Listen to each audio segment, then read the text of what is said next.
자, 이번 시간에 지난 시간에 공부하신 내용에 이어서 중개대상물의 확인 설명서 관련한 주제 보겠습니다. 그래서 1년에 한 4문제, 3문제에서 4문제가 구성되는 영역이 되겠고요. 자, 66페이지 우리 기본서 가지고 지난 시간에 공부했던 내용들 다시 확인을 해보도록 하겠습니다. 일단 기본 틀 잡고 다시 한번 볼게요. 그래서 자, 개업공인중개사 그리고 소속공인중개사 중개가 완성되기 전에 권리를 취득하고자 하는 중개 의뢰인에 대해서 확인 설명을 하게 된다라고 되어 있습니다. 그래서 요거 그리고 설명의 근거 자료도 제시해야 된다. 하지 않았을 때 개업공인중개사, 소속공인중개사 과태료 500만 원. 나중에 따로 이 공부하실 주제고 제일 센 거예요. 과태료는 500만 원, 100만 원 두 가지가 있는데 500만 원 이하의 과태료라고 이렇게 되어 있었고요. 자, 요 내용 가지고 여러분 교재 66페이지 가서 첫 번째 핵심 지문부터 확인해 보겠습니다. 그래서 자, 1번 지문은요. 개업 공인중개사는 중개 대상물에 대한 확인 설명을 중개가 완성된 후에 해야 된다 해서 틀리게 나왔었고요. 당연히 부동산을 사겠다라고 했을 때, 즉 권리를 취득하고자 하는 중개 의뢰인한테 하는 거니까 중개가 완성되기 전에 해야 된다. 근데 이런 것들은 답이 안 됩니다. 유치하기 때문에. 2번 질문, 개업 공인중개사 선량한 관리자의 주의로 중개 대상물의 권리 관계 등을 조사 확인해서 중개 의뢰인에게 설명할 의무가 있다. 그래서 좀 어렵게 구성이 됐어요. 그래서 선량한 관리자의 주의 의무라고 하는 거 나중에 주로 민법에서 공부하게 되는데요. 자, 여기서 취지는 이 선량 관리자의 주의 의무하고 동일한 개념이 성실 정확하게 확인 설명과 같은 개념이고 나중에 따로 이제 반복하실 주제고요. 어쨌든 약간 응용 들어갔던 질문 답이 됐었고요. 3번 중개보조원은 중개 의뢰인에게 중개 대상물의 확인 설명 의무를 진다라고 해서 틀리게 뽑았어요. 그래서 자, 우리가 중개업을 하는 사람은 개업 공인중개사 사장님입니다. 그리고 직원의 두 가지가 있어요. 소속 공인중개사하고 중개보조원이 있죠. 앞 시간에 공부할 때 소속 공인중개사의 경우에는 공인중개사 플러스 중개 업무 수행, 중개 업무 보조 이렇게 되어 있었고요. 그래서 중개보조원이라고 하는 것은 공인중개사가 아닌 자로서 단순 업무 보조자 이렇게 정의를 합니다. 그래서 이건 뭐야? 중개보조원은 중개 업무를 절대할 수 없고 중개 업무가 뭐냐 했을 때 가장 본질적인 내용이 중개 대상물에 대한 확인 설명이라고 하는 것이 중개 업무의 핵심입니다. 그래서 중개보조원은 중개업을 절대 할 수 없고 단순 업무 보조자. 따라서 확인 설명의 이런 의무 또는 권리 이런 것은 존재하지 않는다. 개공과 소공만이 확인 설명 의무가 있고요. 4번 질문, 개업 공인중개사는 중개가 완성되기 전에 확인 설명할 사항을 확인해서 당해 중개 대상물에 관한 권리를 취득하고자 하는 중개 의뢰인에게 설명해야 된다. 가장 법조문에 가까운 지문이고요. 5번, 개업 공인중개사가 중개를 의뢰받은 경우 중개 대상물에 관한 확인 설명은 중개가 완성되기 전에 해야 된다 해서 아까 봤던 지문이죠. 완성되기 전에 해야 되고요. 6번 개업 공인중개사의 중개 대상물에 대한 확인 설명은 당해 중개 대상물에 관한 권리를 취득하고자 하는 중개 의뢰인에서 포인트가 중개가 완성되기 전에 권리를 취득하고자 하는 중개 의뢰인. 그래서 완성되기 전에 이런 것도 포인트, 또 권리를 취득하고자 하는 중개 의뢰인. 절대로 매도인한테는 확인 설명을 할 사안이 아니다. 이렇게 해석을 하게 됩니다. 자, 그 밑에 두 번째 박스 가서 볼까요? 이렇게 되어 있습니다. 자, 개업 공인중개사가 성실 정확하게 중개 대상물의 확인 설명을 하지 아니한 경우 업무 정지 사유에 해당한다. 해서 구조를 볼게요. 자, 우리가 지금 성실 정확하게 확인 설명을 해야 되는 게 개공도 있고 소공도 있게 됩니다. 그래서 일단 둘 다 공통적으로 과태료 500만 원. 이거 나중에 공부하실 주제이고요. 자, 우리가 개업 공인중개사가 사고를 쳐가지고 일정 기간 동안 중개업을 할 수 없게 만드는 것을 업무 정지, 소속 공인중개사한테 사고 쳐가지고 일정 기간 중개업을 못하게 만드는 것을 자격 정지. 구조를 보면은 소속 공인중개사의 경우 자격 정지 처분을 할 수가 있는데 바로 개업 공인중개사는 성실 정확한 확인 설명을 하지 않았다라고 할지라도 업무 정지 조항이 없대서 구조를 보면 둘 다 잘못했잖아. 그러면 당연히 일정 기간 업무에서 배제해야 될 것처럼 상식적으로 보여지는데 소공은 자격 정지가 있지만 개공한 당초에서는 업무 정지는 없다. 이게 왜 그러냐면 이렇게 가셔야 돼. 지금 이제 확인 설명하는 과정에서 사장님이 업무 정지 처분을 받게 되면 아예 중개업소 자체를 일정 기간 동안 문을 닫아야 되거든요. 그래서 이런 작은 확인 설명 과정에서 사실은 거의가 다 확인 설명 잘못합니다. 왜냐면은 뒤에 설명드리겠지만 확인 설명을 할 때는 이 설명에 근거 자료 등을 제시해야 된다라고 이렇게 되어 있거든요. 자, 근데 법에서는 등기부, 토지 대장 이런 것들 예시를 해요. 그런데 실질적으로 실제 실무에서 중개업자들은 대부분이 등기상 증명서만 제시를 합니다. 왜냐면 등기부하고 토지 대장이 달라질 가능성이 0%, 1%도 안 되거든요. 그러니까 실무적으로 무조건 뭘 한다고요? 등기부만 제시를 해요. 근데 법에 따르면 이 사람들은 토지 대장이나 건축물 대장을 제시하지 않는 경우가 비일비재합니다. 그래서 저는 이제 서울 강남에서 집값이 뜨게 될 때 중개업소 운영을 못하게 막아야 돼. 자, 우리가 집값이 뜨게 되는 이유는 가장 큰 이유가 뭐냐면 거래가 이루어지기 때문에 집값이 올라가든 떨어지든 하거든요. 그래서 한 2, 3년 전에 서울 강남에 집값이 급등을 할 때 구청에서 이게 이제 집값 잡으려고 어떤 짓을 했냐면은 중개업소에 다시 전화를 합니다. 오늘 단속 나갑니다라고 안내를 해주는 거예요. 얘기를 해주는 거예요. 오늘 단속 나간다. 그 얘기는 니들이 그동안 중개업 하면서 단 하나로 털어서 먼지 나오나 안 나오나 정말 자신 있으면 가게 문 열고 아니 자신 없으면 문 닫아라 이런 얘기입니다. 그래서 그 한 2, 3주씩 계속 단속하는 거야. 그러면 가게 문을 열고 있는 중개업소에 들어가서 조사합니다. 당신들 확인 설명 어떻게 했나 봅시다 해서 쭉 보게 되면 등기부는 붙였어. 근데 거기에 법조문에 별 쓸모도 없는 토지 대장을 첨부하라고 돼 있거든요. 근데 사람들이 쓸모가 없으니까 토지 대장을 첨부를 안 해. 그럼 법 위반이거든요. 과태료 500만 원 이하가 되게 되는 겁니다. 해서 지금 뭔 얘기하려고 하냐면 확인 설명하는 과정에서 문제가 있다고 해서 업무정지 처분을 때리게 되면 대한민국의 모든 기업공인중개사 그날 다 최소 1.5개월에서 6개월 사이 업무정지 사유가 되게 됩니다. 그래서 소공은 직원이니까 어떻다고요? 일정 기간 중개업소 배제하더라도 큰 문제가 되지 않는데 만약에 개공에 대해서 업무정지 처분을 때려버리게 되면 대한민국 전역의 중개업소 다 문을 닫는 그런 문제가 터지게 됩니다. 그게 현실적인 부분을 고려해서 소공은 자격정지에서 일정 기간 동안 중개업에서 배제하지만은 개공은 어떻다? 업무정지 처분은 때리지는 않는다. 그러니까 이게 출제위원이 이걸 낸 이유가 있다고. 소공 자격정지 바로 나온다고. 그러면 개공은 업무정지처럼 분명히 착각할 걸 알고서 구성을 하는 겁니다. 그래서 아주 수준 높은 문제이고요. 문제는 여기 아예 훈련이 되셔야 돼요. 이걸 나중에 업무 정지 사유를 우리가 외우긴 외워요. 근데 그 부분 업무 정지끼리 비교하는 건 변론을 하고 여기 파트에서는 분명히 착각을 할 수 있다는 거. 누가 봐도 소공 자격 정지면 개공은 업무 정지 들어가야지 라고 생각할 수밖에 없어요. 그래서 포인트가 되게 되는 겁니다. 2번 질문 볼까요?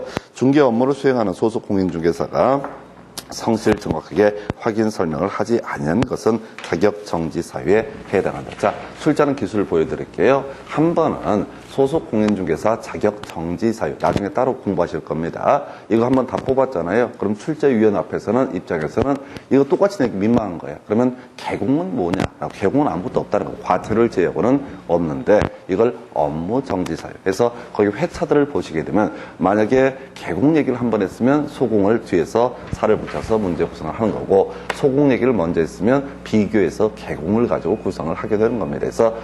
그래서 이 파트에서는 나중에 이제 공부하다 보면 성실 정확하게 완성되기 전에 권리를 취득하고자 중개의뢰인 성실 정확하게 확인 설명한다. 이게 너무나 쉬운 얘기니까 뒤에 행정처분을 가지고 쟁점을 삼게 된다. 이렇게 봐야겠고요. 그 다음에 이제 67페이지 내용을 볼 때 우리 지난 시간에 이렇게 설명드렸어요. 기본 확인사항과 세부 확인사항을 비교하는 게 출제 포인트다. 그래서 기본 확인사항 여러 번 반복했는데 이거 외우기 어려워. 양이 많으니까 일단은 실상벽환이라고 해서 세부 확인사항부터 먼저 외우자고 그랬습니다. 그래서 실제 권리관계, 내 외부 시설물의 상태, 벽면 도배, 그 다음에 환경 조건 외우기 짧은 게 실상벽환은 뭐가 된다? 세부 확인사항 그리고 나머지가 뭐가 된다? 기본 확인사항. 세부 확인사항은 뭐라고 그랬어요? 자, 개업 공인중개사가 매도 의뢰인 또는 임대 의뢰인에게 물어서 설명하는 영역을 뭐라고 그런다? 이것을 세부 확인사항. 이에 비해서 기본 확인사항은 개업 공인중개사가 현장 답사나 공적 장부를 통해서 직접 확인해서 설명하는 영역을 바로 기본 확인사항이라고 부른다. 두 개 비교하는 게 포인트라고 그랬었고요.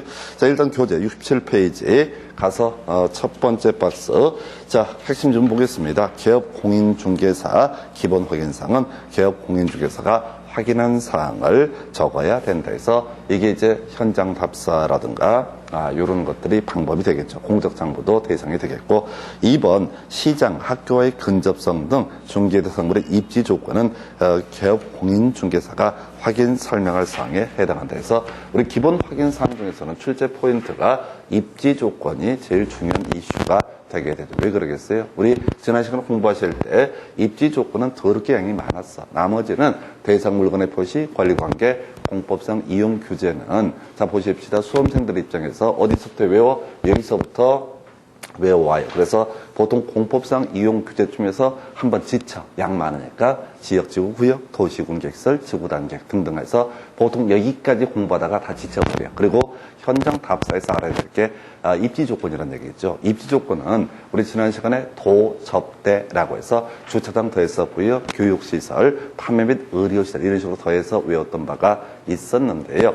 자, 그래서 항상 지문 구성할 때 헷갈리는 게 개수 많은 거, 입지 조건. 이 아이는 나중에 실상비합판에 내 외부 시설물의 상태라고 하는 거, 개수 많은 거랑 자꾸 비교하는 식으로 구성을 하게 됩니다. 그래서 2번 지문의 취지라고 하는 것은 자, 앞에 수식어, 시장 뭐 이런 거 필요 없고 그냥 거기 입지 조건이라는 키워드가 포인트로 입지 조건은 소위 기본 확인사항에 해당이 되게 된다. 이렇게 해석을 해야 되겠고요. 답이 됐었네요.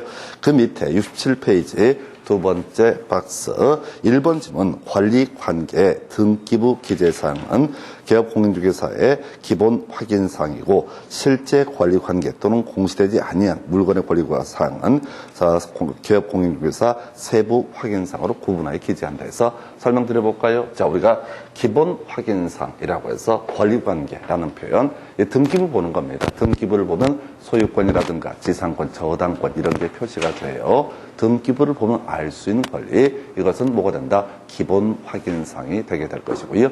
그 다음에 우리 실제 관리관계라고 하는 거 이거는 등기부에 표시가 되지 않는 권리를 얘기합니다. 나중에 우리 민법 공부하실 때 임차권 이런 것들이 가장 전형적인 예시가 됩니다. 그래서 우리가 앞에 민법 공부할 때 그런 말씀을 드렸어요.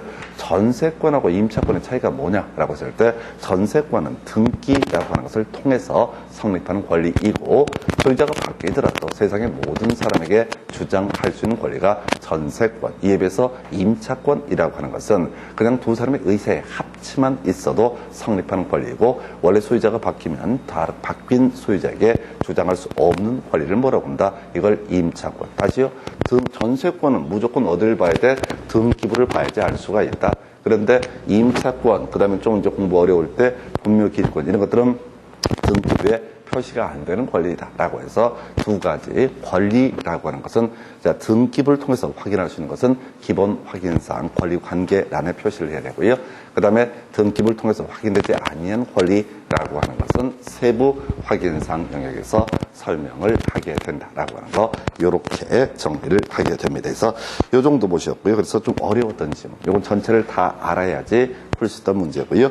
2번 질문 중개 대상물에 근저당권이 설정되어 있는 경우 실제 피담보 채무까지 조사 확인해서 설명할 의무는 없다. 설명드릴 텐데 이건 별로 안 중요해. 왜? 24회 때 한 번 엽기적으로 출제가 됐던 그런 사안이에요. 그래서 이건 민법 얘기랑 같이 연계가 되는데요.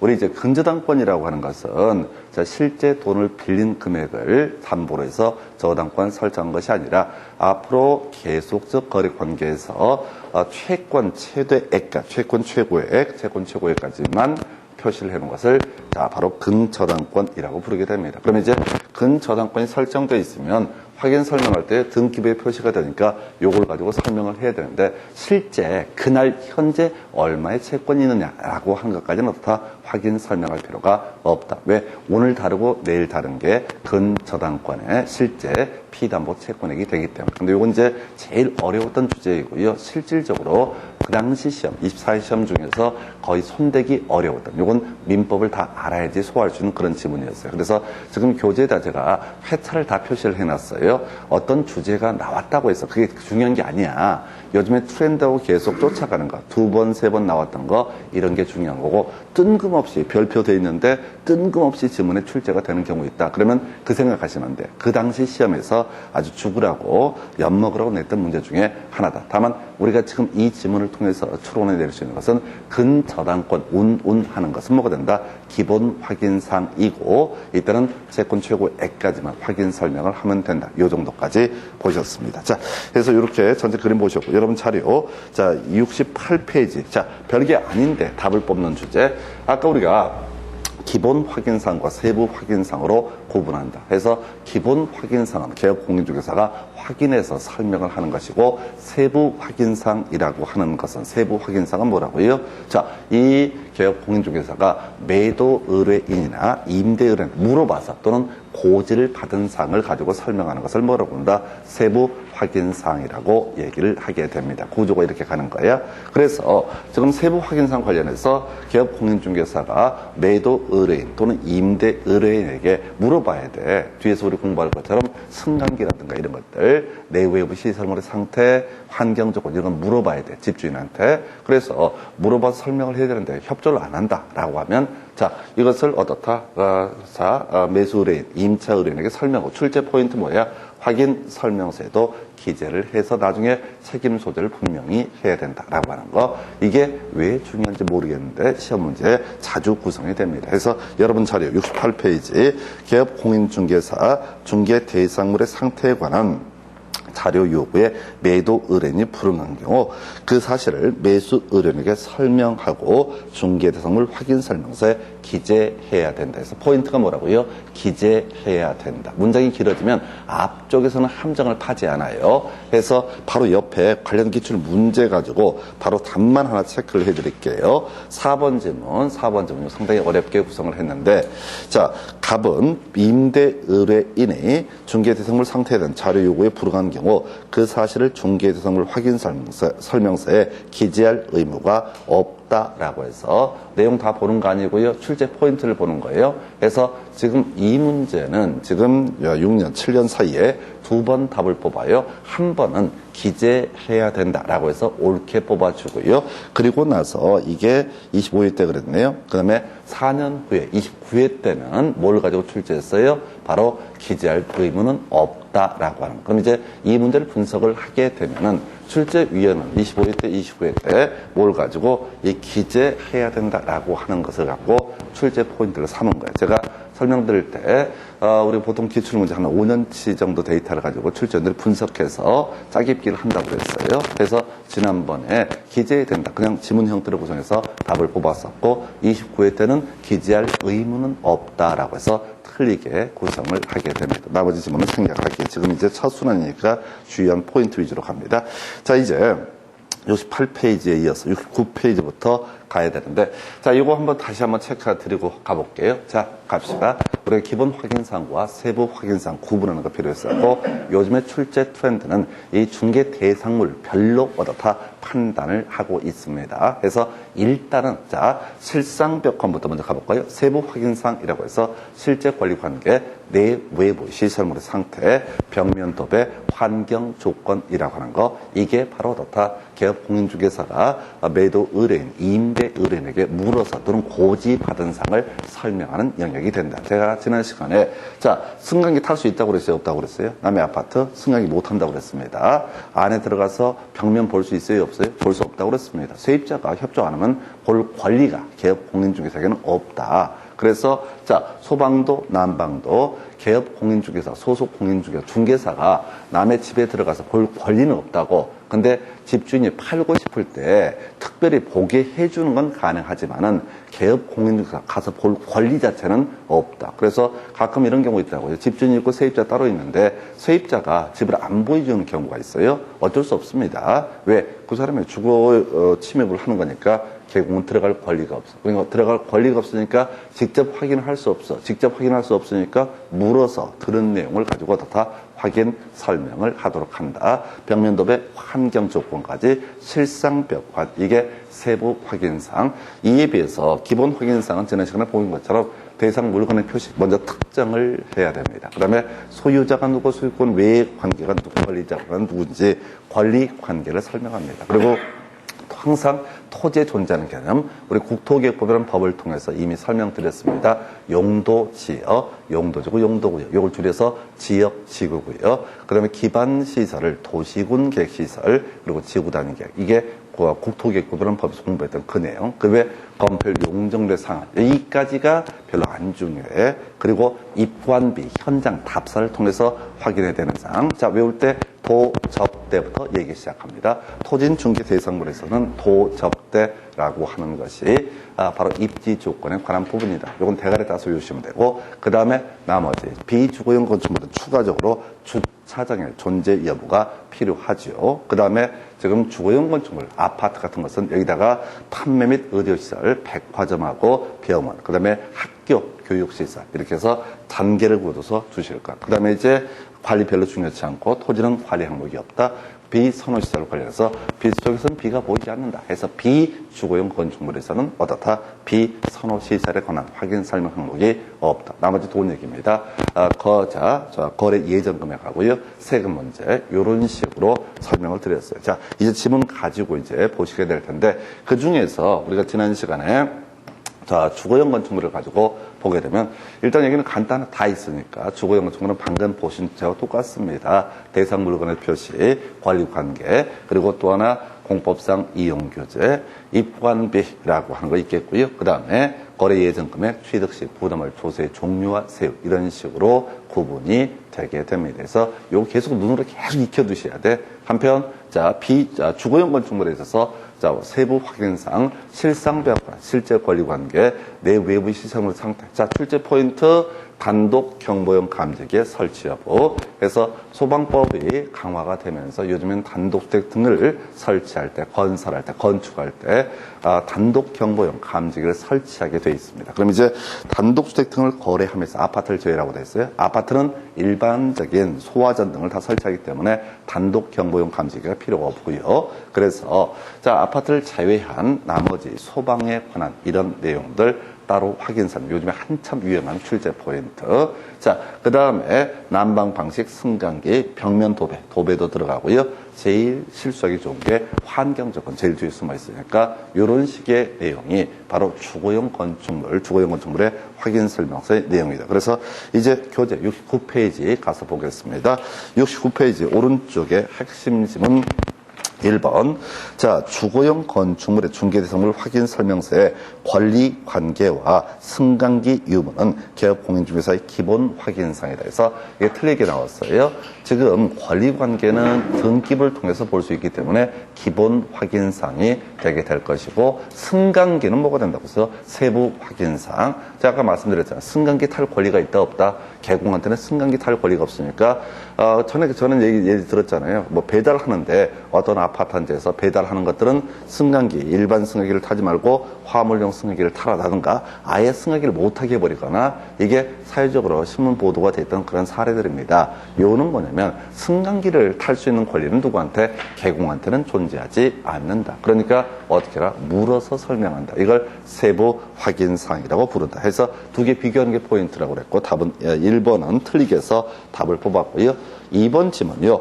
주거용 건축물의 중개대상물의 확인 설명서에는 비선호시설이 1km 이내에 있는지 여부를 표시해야 된다. 이 포인트, 비수적인 비가 없어. 비주거용 건축물에는 비선호시설에 관한 항목이 존재하지 않는다. 그래서 토지나 주거용 건축물에 있어서는 당연히 어떻다? 바로 확인 설명할 영역에 그렇게 포함이 되죠. 3번 주거용 건축물의 구조나 진동에 관한 확인 설명 의무는 없다. 이게 어렵다니까 봐봐요. 우리가 주거용 건축물을 가지고 기본 확인사항 다 외웠다고 치십시다. 그 다음에 세부 확인사항에서 실상 벽관 쭉 치고 나와요. 근데 여기서 포인트가 뭐라고요?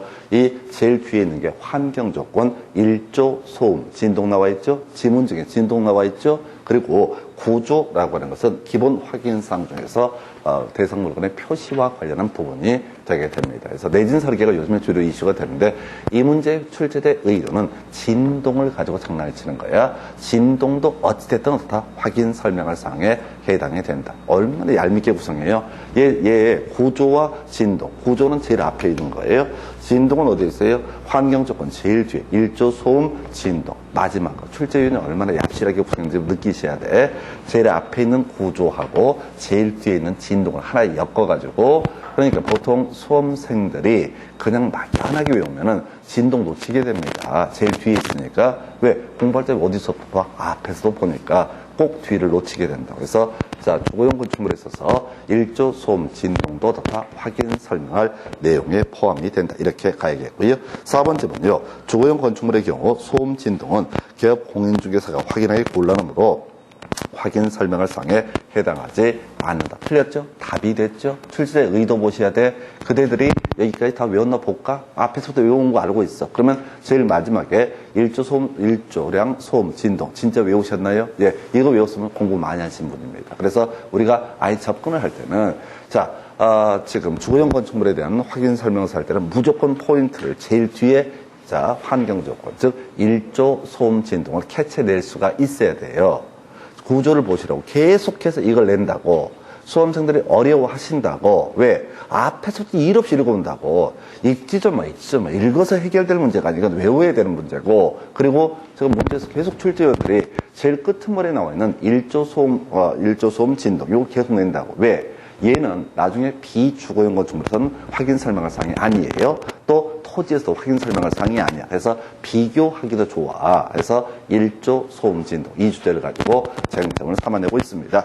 자, 그리고 이제 교재 몇 페이지 70페이지 가서 이제 박스형 문제 가지고 설명을 드리도록 하겠습니다. 박스형 문제를 보시게 되면은 자, 23회 때, 27회 때 나왔어요. 얘들 주기 보면요. 3, 4년에 한 번씩 살살 바꿔가. 한 번은 토지, 한 번은 주거용, 한 번은 비주거용. 그래서, 자, 지금 보니까 1번, 공인중개사 법령상 주거용 건축물의 확인 설명서의 기본 확인상이 아닌 것은. 자, 일단 이 파트를 갈 때는 기본 확인상을 쫓아보면 안 되고, 기본 확인상에 대응하는 개념이 뭡니까? 실상벽환, 세부 확인상 이걸 찾아보셔야 돼. 그러니까 문제에서 기본 확인상이 아닌 거야. 문제 쓱 읽어봐.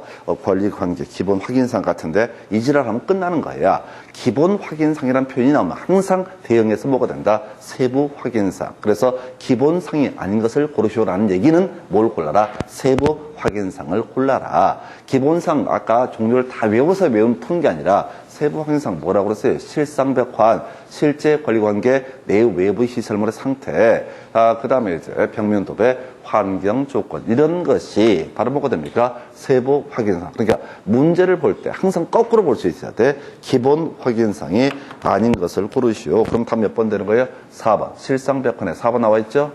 상태 나와 있죠? 상태 나와 있잖아요. 이렇게 바로 치고 들어가는 거라고. 다시. 우리가 기본 확인사항은 개수가 많아요. 외우기가 힘들어. 외워도 분명히 다 외울 수 있는데 나도 헷갈려. 어쨌든 간에 실제 권리관계, 내 외부 시설물의 상태, 벽면 도배, 환경 조건 이게 바로 뭐가 된다? 세부 확인상. 그래서 문제를 구성할 때 기본 확인상이 아닌 걸 고르시오 하면 달리 표현하면 뭐가 된다? 세부 확인상을 고르시오 라는 문제가 되게 됩니다. 그래서 자 이렇게 해서 답은 4번이 되겠고요. 2번 문제 보겠습니다. 자, 27회 때 나왔던 문제네요. 자, 주거용 건축물의 중개 대상물의 확인 설명서에 기재할 기본 확인사항 중 입지 조건에 해당하지 않는 것. 자, 아까 이거 도, 접, 대부터 묶어서 외워야 되죠? 다시 외웁시다. 자, 기본 확인사항에서 입지 조건에 뭐가 있다고 그랬어요? 도, 접, 대. 아까 공통적인 요소가 뭐가 있었어요? 요거. 도, 접, 대. 도로와의 관계, 접근성, 대중교통은 셋 다 입지 조건은 공통적인 요소였습니다. 그 다음에 이제 비주거용 건축물은 추가적으로 뭐 필요하다? 주차장 필요하니까 주차장 확인 설명해야 된다. 주거용 건축물은 추가적으로 아이들 교육 문제, 판매 및 의료시설도 다 포함될 사항이 된다. 이런 식으로 가는 거예요. 그래서 이 문제는 지금 이제 도접대부터 찾아볼까요? 도로와의 관계, 접근성, 대중교통에서 5번하고 2번 일단 커버했고요. 그 다음에 추가적으로 필요한 게 이게 토지고, 자, 추가적으로 필요한 게 주차장, 판매 및 의료시설, 교육시설 등 해서 답은요 1번으로 구성을 했던 사례입니다. 그래서 자 이게 개수가 좀 되잖아요. 개수가 되잖아요. 출제들이 좋아하는 게 이 입지 조건 얘기 좋아하고요. 그 다음에 아까 내 외부 시설물의 상태 요걸 자꾸 비교하는 식으로 구성을 합니다. 해서 이렇게 자 23회 때 27회 때 주거용 건축물이라는 관한 주제가 나와 있고요. 그 다음에 비주거용 건축물 다시 한번 보고 가볼까요?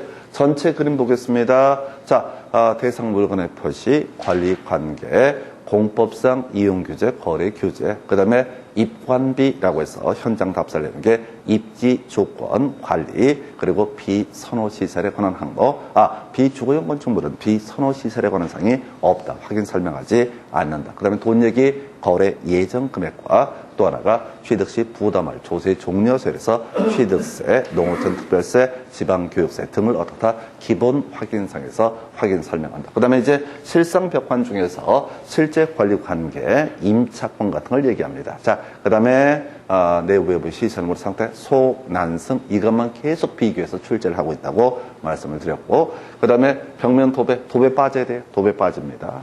비주거용 건축물은 도배 빠진다. 상가 도배 여부를 검토할 실익이 없다는 거죠. 그 다음에 이제 환경 조건은 비주거용 건축물 토지에서는 전혀 문제가 되지 않는다라고 하는 거. 그래서 이렇게 이제 비교를 해봤던 거고요. 그래서 비주거용 건축물에 보게 되면은 포인트 교육시설, 판매 및 의료시설 빠진다. 그 다음에 이제 비선호시설 빠지게 된다. 이런 것들이 포인트가 되게 됩니다. 그리고 나서요. 자, 세부 확인상 실상벽환에서 소난성 등이 이슈가 되는데 사실은 이제 도배는 빠진다. 그 다음에 일조 소음 진동은 주거용 건축물에서만 확인 설명할 사항이 되게 된다. 해서 여러분 자료 이제 71페이지 핵심 지문 하나 보시고 뒤에 관련 기출문제 확인을 해드리도록 하겠습니다. 자, 그래서 보니까 비주거용 건축물에 관한 중개대상물의 확인 설명서에는 소음에 관한 환경 조건도 기재해야 된다. 틀렸죠? 이게 지금 계속 출제자의 의도를 보셔야 돼. 주거용 건축물 할 때도 일조 소음 진동하고 계속 장난치는 거고, 비주거용 건축물에서도 차이점이 뭐다. 일조 소음 진동은 비주거용 건축물에서는 다 확인 설명할 사안이 아니다. 이걸 다 외워서 푸는 게 아니라고. 다 외워서 푸는 게 아니라 두 개의 차이점을 가지고 출제위원들이 문제를 구성해요. 그러니까 이 대학 교수들이 내는 이 중개사 시험 문제라는 게 진짜 대박이야. 깔끔하게 딱 두 개의 차이를 알고 있는지 없는지. 그럼 이제 방법이 뭐예요? 그냥 계속 그 차이를 위주로 정리하게 되면 답이 줄줄줄 풀리게 됩니다. 그래서 아까 세부 확인사항 중에서 환경 조건이 포인트라고 그랬었고요. 자, 넘어가서 이제 72페이지에 관련 기출 문제 29회 때, 25회 때. 자, 아까 23회, 27회 나왔던 것이 주거용 건축물, 그 다음에 25회, 29회 나오는 것이 지금 이제 비주거용 건축물. 얘들을 이제 출제하는 회차를 비교하면은 하나씩 번갈아 가네요. 한 해는 주거용 건축물에 대한 확인 설명서, 그 다음에는 비주거용, 또 그 다음에는 토진 중개 대상물의 확인 설명서 세 개를 조금 바꿔가면서 출제를 합니다. 그래서 일단은 72페이지 관련 기출 문제 가볼까요? 공인중개사 법령상 중개대상물 확인 설명서에 괄호 열고 비주거용 건축물에서 라고 전제를 깔고 있습니다. 확인상 옳은 것을 모두 고르시오. 기억번 단독 경보용 감지기 설치부는 세부 확인상이다. 틀렸습니다. 얼핏 보면 맞는 것 같아. 근데 비주거용 건축물에서는 어떻다고요? 단독 경보용 감지기의 설치 여부라고 하는 항목이 없고요. 소난성에서 소화전 비상벨이라는 표현을 씁니다. 비교 한번 해볼까요? 아까 자 우리 주거용, 비주거용 묶어서 보시게 되면 이렇게 가야 되는구나, 이구나. 자, 보게 되면 주거용 건축물은 단독 경보용 감지기 설치 여부가 확인 설명할 사안이다. 자, 내외부 시설물의 상태에서. 근데, 자, 비주거용 건축물은 뭐라고요? 소화전, 비상벨의 존재 여부 등을 확인 설명을 하게 된다. 요렇게 돼 있는, 이제 차이점을 딱 내는 거야. 그래서 단독 경보용 감지기는 계속 이슈가 돼요. 최근에 법이 들어와서. 그래서, 자, 기업번 틀렸고요. 니은번. 내진 설계 적용 여부는 기본 확인사항이다. 그래서 내진 설계액이, 자, 여기서 나오는 거죠. 자, 지금 비주거용, 주거용. 요즘 지진 나면서 계속 시험 지문에 나오는 게 건물의 구조와 관련해서 내진 설계 여부 기본 확인사항 오른편 되겠습니다. 그 다음에 디귿번 실제 권리 관계 또는 공시되지 않은 물건의 권리사항은 세부 확인사항. 요건 쉽죠? 실상 벽화는 뭐가 된다? 세부 확인사항이라고 하는 것. 그 다음에 리을번 환경 조건은 세부 확인사항. 틀렸죠? 환경 조건은 어디에서? 비주거용 건축물에서는 어떻다? 확인 설명할 사안이 아닙니다. 계속 지금 출제의 의도 보셔야 돼. 기억번도 그렇고 리을번도 그렇고 두 개가 결국은 출제 포인트가 뭐냐면은 기본 세부 이걸 따져보는 게 아니라 주거용 건축물과 비주거용 건축물의 차이를 물어보는 거예요. 그래서 주거용 건축물에서는 자, 단독 경보용 감지기 설치 여부, 그 다음에 비주거용은 소화전 비상벨이라고 하는 거. 소화전 비상벨. 그 다음에 지금 이 환경 조건이라고 하는 것은 주거용 건축물, 그 다음에 비주거용 건축물은 다 환경 조건은 포함되지 않는다. 그러니까 문제 자체를 분석을 해보면은, 그리고 이 환경 조건은 미친놈처럼 계속 내고 있다고, 제일 뒤에 숨어 있으니까 거의가 이걸 못 외운다고. 앞에서부터 외워오기 때문에 뒤에 와서 지쳐가지고 이걸 못 외운다고. 그러니까 계속 똑같은 함정을 파는 거예요. 또 걸려. 근데 아예 준비를 하셔야 된다고. 지금 우리가 기존의 문제를 보면 계속해서 환경 조건 이걸로 도배를 해버린다고. 그럼 당연히 이거 알아야지. 환경 조건은 주거용 건축물에서만 따지는 확인 설명할 사항이다. 이렇게 봤었고요.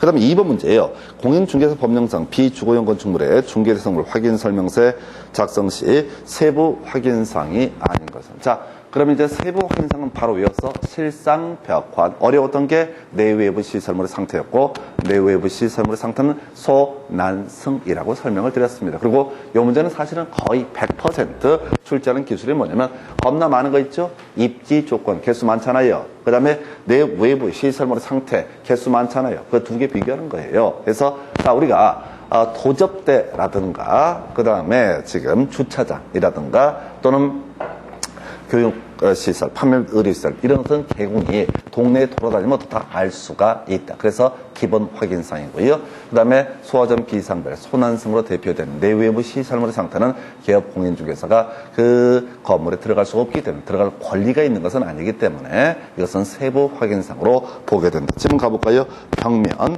승강기, 주차장. 답은 뭐가 돼요? 주차장이 되게 되는 거죠. 그래서 이 문제도 공식이 정해져 있어요. 세부 확인사항하고 기본 확인사항을 비교할 때 내외부 시설물의 상태 얘기하고요. 주로. 그 다음에 도접대로 도접대로 대표가 되는 뭐예요? 바로 입지 조건 두 가지를 비교하는 식으로 출제합니다. 개수가 많은 게 두 가지잖아요. 그래서 입지 조건과 내외부 시설물의 상태를 비교하는 식으로 구성이 된다. 그래서 답은 3번 이렇게 갑니다. 자, 그다음에 세 번째 토지인 중개 대상. 다시 한번 그림 보십시다. 자, 토지인 중개 대상물 확인 설명할 때 대상 물건의 표시, 권리 관계, 공법상 이용규제, 거래규제라고 하는 건 그냥 세트로 가는 것이고요. 그 다음에 입관비 중에서 입주조건, 도접대 3개만 포함이 됩니다. 즉 주차장이라든가 혹은 판매 및 의료시설, 교육시설 등은 토지인 중개 대상물에서는 확인 설명할 사안이 아니에요. 돈얘기, 거래 예정 금액하고 취득세 등 별로 큰 요즘에 쟁점 안 되고 있고요. 자, 그 다음에 이제 이 토지인 중개 대상물에서는 실제 권리 관계만 의미가 있고 나머지는 따져 물으시는 게 없습니다. 왜? 내외부 시설물의 상태는 뭐냐면 건물을 전제로 하는 개념이다. 그럼 똑같이 벽면 도배도 마찬가지고 특히 환경 조건 절대 놓치면 안 돼. 환경 조건은 어디에서 주거용 건축물인 중개 대상물에서만 확인 설명할 사안이다. 그리고 아까 이 토지에 관리에 관한 항목은 존재하지 않는다. 그러니까 아닌 것 위주로 계속 같은 내용을 반복하는데 포인트가 되는 것들을 찾아내셔야 됩니다. 그래서 여러분 자료 72페이지 핵심 지문 토지에 관한 중개 대상물의 확인 설명서에는 등기된 토지 임차권이 존재하더라도 이를 기재할 필요는 없다. 없다라고 되어 있습니다. 그래서 자, 등기된 권리가 있다면 자, 어디에서 권리 관계 파트에서 확인 설명을 해야 되고요. 등기되지 아니한 권리는 자, 실제 권리 관계 파트에서 확인 설명을 하게 됩니다. 그래서 그 정도 뭐 큰 쟁점 안 되겠고요. 넘어가서 여러분 교재 몇 페이지? 74페이지 가서 관련 기출 문제 확인을 해보도록 하겠습니다. 자, 지금요, 아까 문제 분석해 보니까 23회, 아까 27회 때인가 나왔던 것이 주거용 건축물, 25회, 29회 나왔던 것이 비주거용. 그 다음에 얘는 보니까 26회, 27회 나왔던 것이 토지인 중개 대상. 그러니까 얘들이 세 개를 갖고 번갈아가면서 기본적으로 한 문제를 구성을 하게 됩니다. 그래서 1번 문제예요. 자, 공인중개사 법령상 토지 매매의 경우 중개 대상을 확인 설명서 서식에 기본 확인상에 해당하지 않는 것은 또 기본 확인상을 찾을 게 아니라 뭘 찾아야 돼? 세부 확인상. 뭐가 있었어요? 실상벽환이라고 하는 거. 답은 몇 번? 2번. 바로 치고 들어가는 거죠? 실제 권리관계 나와 있잖아요. 2번에. 그러니까 외운 걸 자꾸 찾아봐야 돼. 읽어보지 말라니까요. 문제 풀면서 읽어보면 죽습니다. 읽어보면 알았던 것도 헷갈려 버린다고 중간에. 기본 확인상이 아닌 것을 고르시오라는 문제는 뭘 골라라? 세부 확인상을 골라라. 세부 확인상은 일단 대가리 따서 실상벽환 이렇게 갔었다고. 실제 권리관계, 내 외부 시설물의 상태, 벽면, 도배, 환경, 조건 이런 식으로 갔다고. 물론 토지는 약간 달라지긴 하지만은 토지는 그중에 실제 권리관계밖에 없죠. 토지인 중개 대상물에서는 세부 확인상에 실제 권리관계밖에 없다고요. 거물이 없으니까 내 외부 시설물 상태나 벽면 도배 따져볼 필요 없고, 환경 조건은 주거용 건축물인 중개 대상물의 확인 설명서에서만 필요한 개념이다 라고 설명을 드렸습니다. 자, 그렇게 해서 답은 2번. 그 다음에 2번 문제. 정신 바짝 차리고 지금 문제 푼다고 생각하셔야 돼. 시험장이라고 생각하셔야 돼. 순간순간 관조하면 안 된다고. 어떻게 맞춰내야 돼. 자, 2번 문제. 토지인 중개 대상물의 확인 설명서에 기재할 사항은 모두 몇 개인가? 더럽게 어려운 문제다. 자, 일단 비선호시설. 요거 빠지는 게 뭐 있었죠? 비주거용 건축물. 그러니까 토지에 포함이 되는 겁니다. 두 번째, 일조량도 또 나와. 환경 조건. 일조량 등 환경 조건은 어디서? 주거용 건축물에서만 필요한 거죠. 얘 거의 도배 안 되니까요. 어디다 붙이든 간에 착각을 이유도 일조량 등 환경 조건은 토지인 중개 대상물에 포함되지 않습니다. 자, 다음에 관리 주체. 관리 안 한다고 그랬어요? 다시. 토지에서 포인트가 관리 안 한다고요. 토지를 어떻게 관리해? 나중에 우리 공인중개사법 말고 부동산 학개론 가면 그거 나오잖아요. 부동산 관리업이라고 하는 거. 주거용, 비주거용은 있지만 기타 토지에 대한 관리는 존재하지 않는다. 학개론에서 다시 한번 지적하실 내용입니다. 그래서 관리 빠지고요. 자, 공법상 이용 제한은 당연히 들어가죠. 그래서 용도지역, 지구구역, 도시군, 객시설 등등등. 그 다음에 접근성 등 입지 조건. 해서 자, 접근성 이렇게 구성하면 상당히 어려웠던 문제 되겠습니다. 그래서 결국은 이제 계속 이 주어진 데이터들 계속 외워가는 수밖에 없어요. 이게 평균 확인 설명서에 한 3문제 구성이 되기 때문에 꼼꼼히 보실 수밖에 없습니다. 자, 이렇게 해서 내용 비교해 드렸고요. 확인 설명서 작성 방법 역시 지난 시간에 다 공부했던 내용 체크 한번 간단하게 하고 지문 확인해 드리도록 하겠습니다.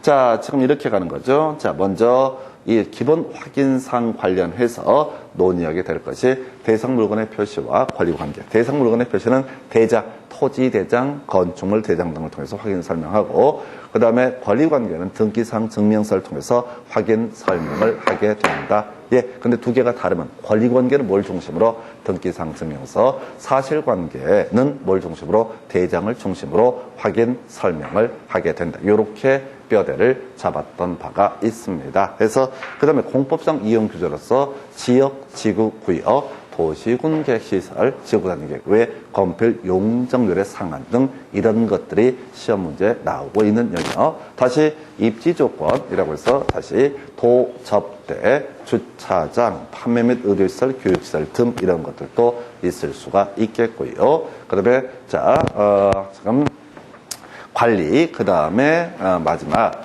뭐가 있었지? 자, 입건비니까 비선호시설 이런 것들은 현장 답사를 통해서 확인 설명한다. 그래서 일단은 이 파트가 좀 요즘에 어렵게 나왔었고, 공법상 이용 규제라고 하는 것은 토지 이용계 확인서를 보면 된다고 그랬고요. 건폐율 용적률에 상하는 조례라는 것을 보면 된다. 요즘에 잘 내지 않습니다. 옛날에 되게 많이 냈던 부분이 이 부분에서 많이 구성을 했는데 요즘엔 점점 수준이 높아지다 보니까 뭘 낸다고 제일 뒤에 1조 소음 진동 이걸로 거의 도배를 해버립니다. 해서 출제하는 기술의 변화예요. 자, 그리고 나서 입관비라고 하는 것은 현장 답사라고 그랬고요.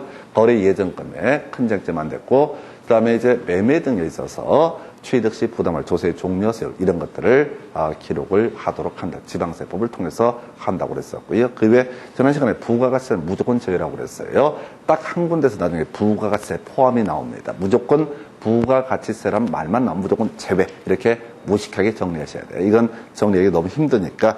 자, 이게 이제 확인설명서의 작성, 방법, 기본 확인사항에 관한 부분. 세부 확인사항 관련해서는 아까 자, 고지하거나 고지를 받거나 물어서 어떻게 한다? 확인 설명을 해야 된다. 근데 얘가 협조를 안 하면 그것을 확인 설명서에도 어떻다? 기재를 해야 된다. 이런 식의 내용들. 그리고 출제 이슈, 서명 및 날인 두 가지라고 그랬어요. 자, 하나가 확인 설명서, 그리고 또 하나가 거래계약서. 두 가지만 어떻다? 서명 및 날인을 하도록 한다라고 하는 거. 거래계약서 확인 설명서는 뭘 한다고요? 서명 및 날인. 나머지 모르는 건 다 서명 또는 날인. 전속중개계약서, 부동산 거래계약 신고서 등등등 다 서명 또는 날인. 물론 대부분의 출제 이슈는 소속 공인중개사가 중개 행위를 했을 때 소속 공인중개사도 서명 및 날인을 해야 된다. 함께 서명 및 날인. 공동 중개하면 어떻다? 공동으로 서명 및 날인을 해야 된다. 그래서 중개가 완성되면 거래 계약서 작성하고 확인 설명서 작성한 다음에 이것을 교부를 하게 되고, 보존연한 기본적으로 얘는 3년. 보존연한 세 가지가 출제가 됩니다. 전속 중개계약서 3년 동안, 그 다음에 확인 설명서 3년, 거래 계약서 5년이라고 하는 거. 물론 이제 지금 최근 이제 부동산 거래 전자계약 같은 경우는 서버에 저장이 되기 때문에 보존하지 않아도 된다. 이렇게 보셨고요. 자, 여러분 교재 74페이지부터 한번 확인을 해보겠습니다. 마지막 주제가 되겠네요. 그래서 자, 일단은 1번 보니까요. 자, 핵심 지문 1번부터 보겠습니다. 자, 권리관계 등기부 기재사항은 등기상 증명서를 통해서 확인해서 적는다. 검표상한 용적률 상한은 뭘 통해서? 바로 조례죠. 용도지역 지구구역은 토지용지역 확인서고요. 검표율 용적률은 뭘 통해서? 조례를 통해서 확인한 사항을 적도록 한다라고 이렇게 설명을 드렸습니다. 조례라고 하는 거. 이거 좀 특이한 게 요즘에 잘 안 내요. 옛날에 거의 이걸로 도배했었는데 요즘은 좀 쉽고요. 3번 거래 예정 금액은 개업공인중개사 세부 확인 사항이고 중개가 완성된 때 거래 금액을 기재한다. 아주 말 자체가 안 되죠. 거래 예정 금액은 중개가 완성되기 전의 금액을 의미하게 될 것이고요. 그래서 이거 보지 마요. 이거 3번 같은 거 안 중요해. 지금 어쩌다 한 번 나오는 지문들이 수험생 입장에서는 어렵고 힘들어요. 예, 넘어가시면 됩니다. 답이 됐던 주제 위주로 정리하셔야 돼. 이거 기초가 되는 개념, 답이 됐던 거라도 외우고 나서 그 다음 항목을 보셔야 됩니다. 그래서 3번 중요치 않고요. 4번 중개 대상물에 대한 권리를 취득함에 따라서 부담해야 될 조세 종료와 세율이라고 하는 것은 개업공인중개사에 확인 설명할 사항이다 라고 해서 옳은 표현. 그래서 옛날에 한참 유행했어요. 근데 이제 한 7, 8년 전부터 안 나옵니다. 그래서 취득 시 부담할 조세 종료 세율. 그래서 그 정도. 5번쯤 매매 경우 취득 시 부담할 조세 종료 세율은 중개가 완성되기 전에 지방세법의 내용을 확인해서 적는다. 그래서 기본 확인사항의 일종입니다. 6번이요. 취득 시 부담할 조세 종료 세율은 중개 대상물의 유형별 모든 서식에 공통적으로 기재할 사항으로서 임대차의 경우 필요가 없죠. 기재할 필요가 없습니다. 임대차는 취득하는 게 아니에요. 임차인이 알아서 뭐래? 임차인은 취득세를 내지 않죠. 별로 안 중요해요. 자, 지금 색칠, 별표 안 돼 있는 것들 쫓아가시면 안 돼. 지난 시간에 말씀드렸고 오늘 또 똑같은 내용을 계속 몇 번 말씀을 드리는데 이거는 어느 때가 되면 저절로 외워질 거다라고 좀 여유를 두고 그럴 시간도 환경적으로 이렇게 포인트 되는 것들 위주로 정리를 하실 것. 오른쪽에 첫 번째 박스 중개보수는 쟁점 안 되고요. 그 다음에 두 번째 박스, 자, 확인 설명서에는 개업공인중개사가 서명 및 날인을 하되 당해 중개 행위를 한 소속 공인중개사가 있는 경우 소속 공인중개사가 함께 서명 및 날인을 해야 된다라고 이렇게 되어 있죠. 옳은 표현. 2번 장애 중개 행위를 한 소속 공인중개사가 있는 경우 확인 설명서에 개업공인중개사와 소속 공인중개사가 함께 서명 및 날인을 해야 된다. 옳은 표현 답을 뽑았던 것이고요.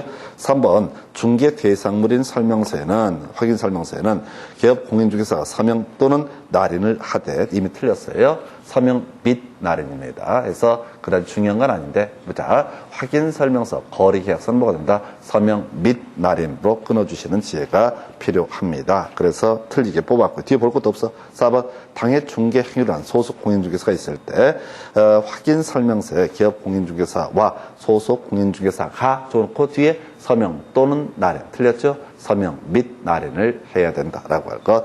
5번, 2명의 기업 공인중개사가 공동 중개한 경우 중개대상물 확인 설명서에는 공동 중개한 기업 공인중개사 중 1인만 서명 날인하면 된다 해서 틀렸죠? 그래서 자, 주로 이제 문제 구성할 때 답을 뽑을 때 소속 공인중개사를 가지고 장난을 치고 있는 상태를 보실 수가 있겠고요. 그렇게 보셨고, 다음 페이지 넘어가서 지문 마저 보고 정리를 해보겠습니다.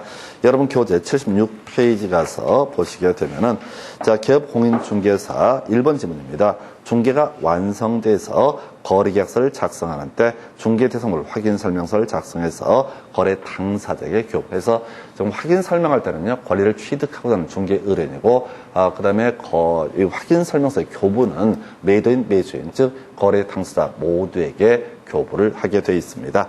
2번요. 자, 기업 공인중개사 거래 계약서를 작성하는 때 확인 설명서를 작성해서 거래 당사자에게 교부하고 확인 설명서 사본을 3년 동안 보존해야 된다 해서 옳은 표현 해서 자, 앞에서 전속 중개 계약서 3년 보존해야 되고요. 그 다음에 확인 설명서 3년, 그리고 거래 계약서는 5년 이렇게 갑니다.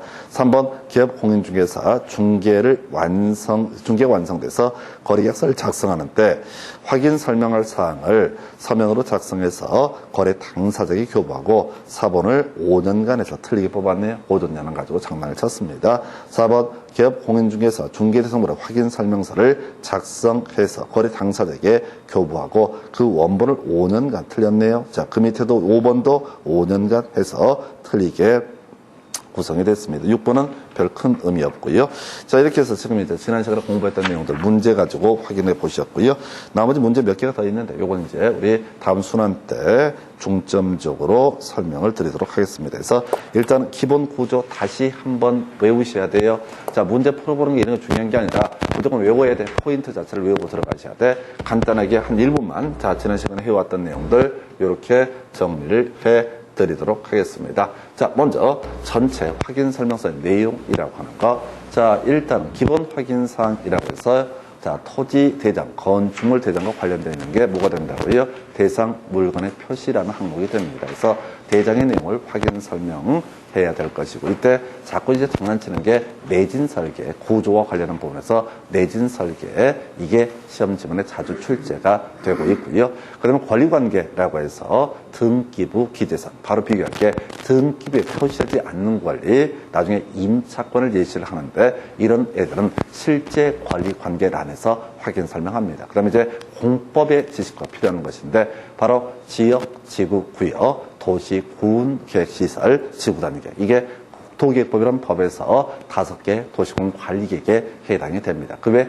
건폐율상한, 용적률 상한이라는 것도 확인 설명을 사안이 된다. 해서 뒤에서 이슈가 됐던 게 이 지역지구 구역은 토지용계획 확인서를 통해서 확인 설명하면 될 것이고, 건폐율 용적률 상한은 조례라고 하는 것을 통해서 확인 설명합니다. 좀 어려웠던 게 입지 조건 차이가 있었죠.